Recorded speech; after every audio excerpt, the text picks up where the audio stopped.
like that. And so with that, giving you the framework, go ahead, Joe.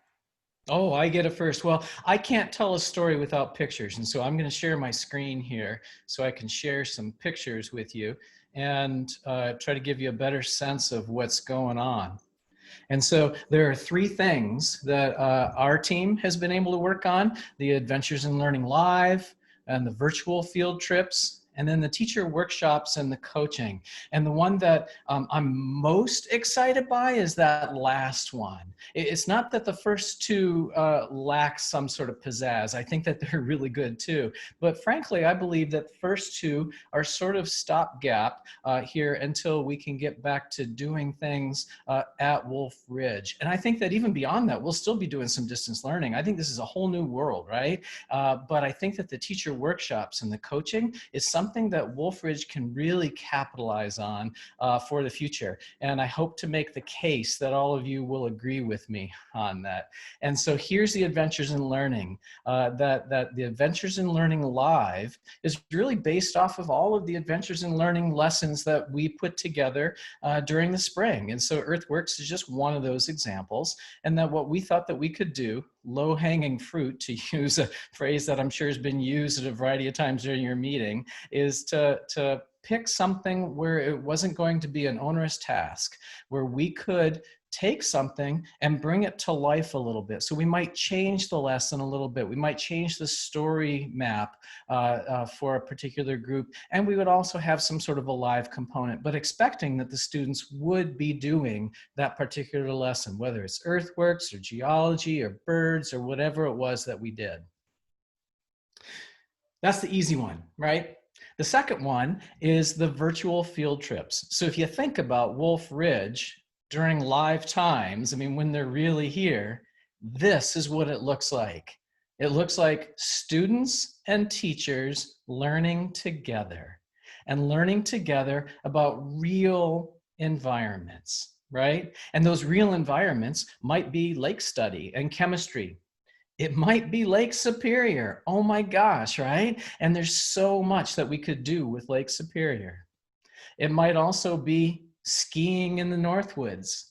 I mean, what a gorgeous scene that is, right? And to be able to take people on an adventure live and speak to them. And so what we're doing is we're learning how to take that technology with us to the farm, for example, and other places, so that we can do live lessons and be able to interact with them.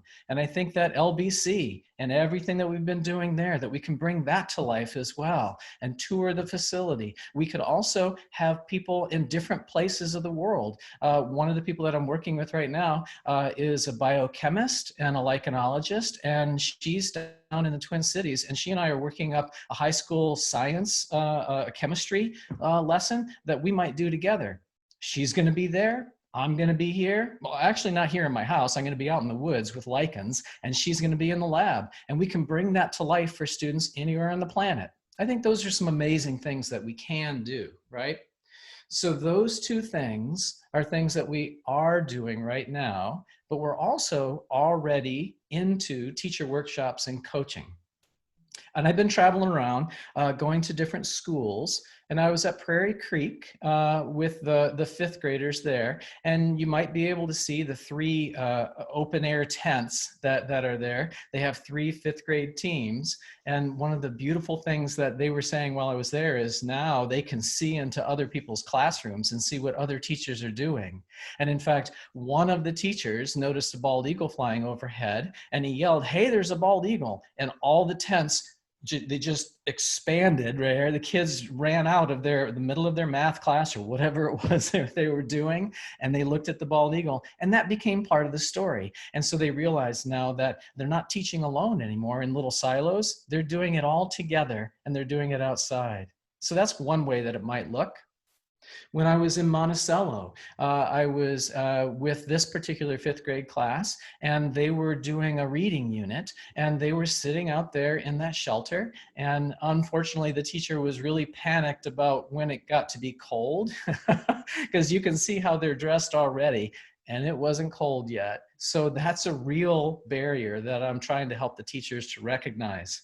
It might be first grade. first grade in Northfield, and read aloud from the teacher under a tent. And so one of the things that I should point out is that I was able to go see past Wolfridge alumni teaching. And so that's Amy, who was here a number of years ago. She's a first grade teacher now in Northfield. And I was able to watch her teach outdoors and practice her magic there. This is a fifth grade math class at Camp Manitou in Monticello. I got to wander around to lots of different schools and see what they were doing.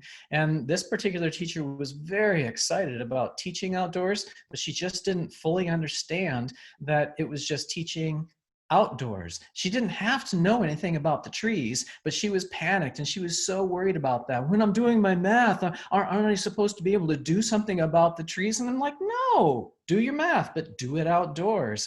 And we can add that other stuff later. This is a second grade class, and it's a science unit, and what they were doing was practicing observation skills. And that you can see that the classrooms sometimes have stumps that they can sit on. And they had actually made this little classroom, this is what they refer to as base camp learning. They had made this the Friday before, because this was a Tuesday that I was watching this particular class. And so they're on top of it. They're working super hard to create new ways to teach. Joe, which school was the base camp? That was at Five Hawks in Prior Lake, and this is at Jeffers Pond in Prior Lake, and this is Anne, who's been coming to Wolfridge for a very long time, and she loves. I'm sorry. Decades. Decades, yeah. She started teaching when she was 5, I think. Anyway, the thing is that she just loves it. And she loved that I was able to go there and help her to see that it's more than just teaching math outdoors, that there are some other things that she could do. And some of it is just hauling a wagon along and carrying your stuff down a trail so you can go find a new classroom. Sometimes it's literally crawling around in the trees and learning while doing that. And so physical education is necessarily part of it. Again, a science observation class. And this is Sean Baudet that I've worked with for many years as well. And he's at Prior Lake. And he and I have really formed a really nice relationship over the last several years. I've done lots of different teacher workshops, but he was the one who helped me to really get started there again this year. And we're going to keep going. I know we will. Again, if Anne's been there for decades, he's going to be there for a couple more decades. And I'm sure he and I are going to keep working together. So this is where we're at, right? Is that with this, the teacher coaching and the teacher workshops, that it all starts with focus groups, then it's observations in their school, because I don't think that a one-size-fits-all method is appropriate, that we need to do observations at their schools to see what they really have, giving them feedback, having some workshops that are designed for them in their site, and then focus groups on reflection. And that's all the large group things. And then the personal coaching, that red part, is really what Danielle and I are most excited by, that what we want to do is be able to serve them in a way that's an individual. So if one teacher is working on a math unit and wants to add something to do outdoors, we want to help with that math unit. And this is what it looks like. We've been doing focus groups. These are all principals of 6 different elementary schools. And you can see Danielle and Christopher there with me as well. And that we're doing these focus groups. And the principals at 6 different places in the Buffalo, Montrose, and Hanover area, they are so excited. We were doing those just this week. And we met with all the, we met with many of the teachers on Thursday, and I have another meeting with some more teachers next week. We haven't quite set up that date yet, but we're doing these focus groups. And during those focus groups, I was trying to get some information from them, but I also wanted to share a mindset with them, things that they already know, that teaching is relationship building. And if that's the case, and they agreed with me, then we need to understand how we build that relationship. And so I'm playing around with this concept of prepositional pedagogy, that we can teach about a particular thing, right? We might be teaching about reading, math, science, art, those types of things. And here's where teachers can get all caught up, is they think they're supposed to teach about the outdoors as well. And what Danielle and I want to really emphasize is that that relationship is flawed. We're not asking them to teach about the outdoors. We're asking them to teach in the outdoors. And they need to understand that relationship. They don't have to understand what the trees are, right? But what we hope is that they can teach about reading, math, and science and art in the outdoors. Those prepositions are important because they set a different mindset, okay?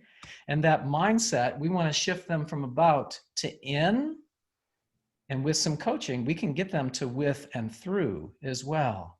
Imagine that mindset. It's not about, and it's not necessarily in, but it's with the outdoors and through the outdoors that they're going to be teaching. That's the mindset that we teach here at Wolf Ridge, and we want to help these teachers to understand a little bit more about how they can do that.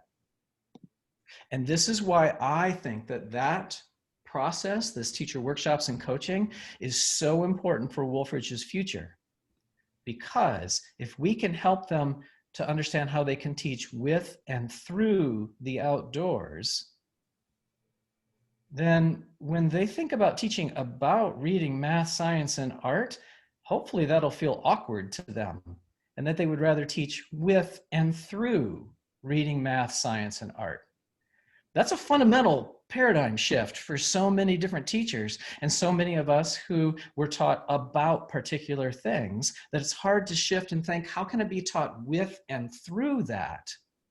But this is the exact reason why I want to do it, because the Minnesota Department of Education is shifting their science standards. They're shifting them. Maybe you've heard of next generation science standards. Well, Minnesota hasn't adopted those, but they have their own science standards.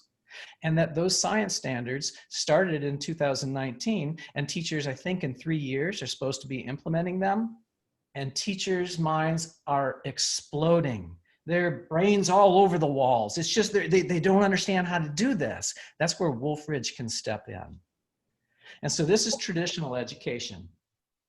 You get a summary of what's to be learned, you learn it, and you take the test. In other words, you go in a circle. They tell you where you're going to end up, so you go in a circle and you end right back up there. And that's fine if you want to learn about what has been done, if you want to learn about how the world has functioned. But how's it going to function? What's the world going to be like? That's what next generation science standards are all about, and that's what the shift is. And so next generation science standards, the Minnesota science standards, Wolf Ridge model of education, we don't want to do traditional education. What we want to do is take advantage, and if you look in the bottom right corner there, that strand 1, it says exploring phenomena or engineering problems. Not engineering solutions, engineering problems. We don't know the answers to those.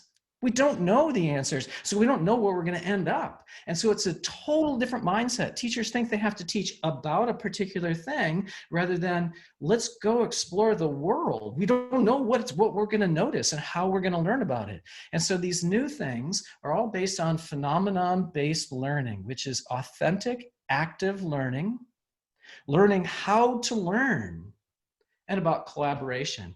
And the thing is it's a spiral. It's like history doesn't repeat itself, but it rhymes, right? We've heard of that before. This learning, if we're going to advance into the future, we don't want to repeat what we're doing. We want to rhyme with the best ways that we have learned for the future, not for the past. For the future. We can use the past to help us understand what's possible maybe, but it's never going to happen again. It's always going to be slightly different.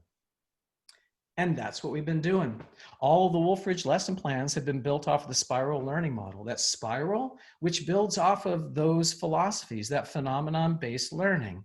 And so we've been doing that already. And I think that we can take what we have been doing and help teachers understand that, not only statewide, but region-wide, at least, if not more. And so those are the 3 things that we're doing: Adventures in Learning Live, virtual field trips, and the teacher workshops and coaching.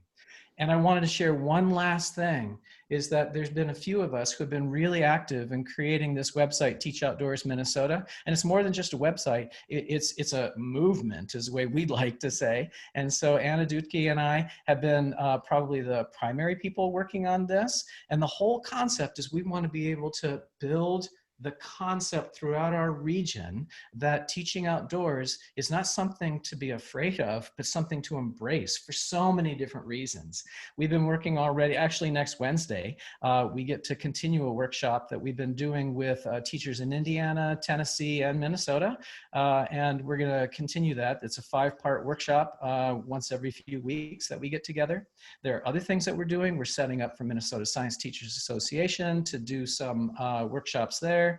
And Anna and I hopefully are going to be able to keep moving forward. And this is exactly where I think Wolf Ridge needs to be set, because this year I don't know that we're going to see so much happen. I think this is all the building right now, and the getting in people's minds like, yeah, this is important, because in the future I think it's going to be so vital that I hope to have Wolf Ridge totally set up to keep guiding this. And Pete may have already brought up that there's a school out in Maine, the ecology school, that essentially is just visiting this concept. I imagine that we could be partnering with other residential environmental learning centers and higher education all over the United States and maybe the world. That's my goal. And that's what I wanted to share.